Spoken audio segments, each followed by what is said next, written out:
Kuna huu mchanganyiko wa vitu vifuatavyo utakusaidia wewe kama mwanaume katika kuongeza uwezo au kuendelea kuboreshea nguvu zako za kiume.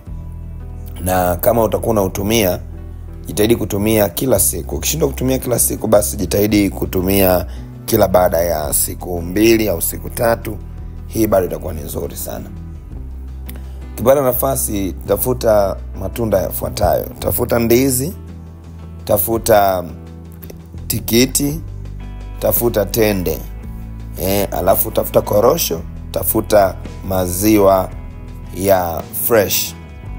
Unachokifanya, chukua ndizi maybe 2, chukua kipande kidogo cha tikiti, chukua zile korosho, alafu chukua zile tende, alafu chukua na yale maziwa fresh.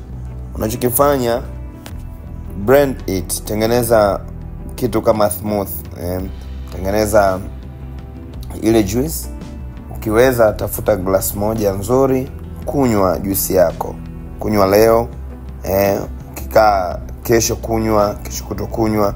Ukishindwa kunywa kila siku, basi jitahidi kama kila baada ya siku 2. Ukifanya hivi kila siku, itakufanya wewe uendelee kuwa bora, uendelee kuwa wanaita king kwa bed, kwa sababu utakuwa umeboresha nguvu zako za kiume.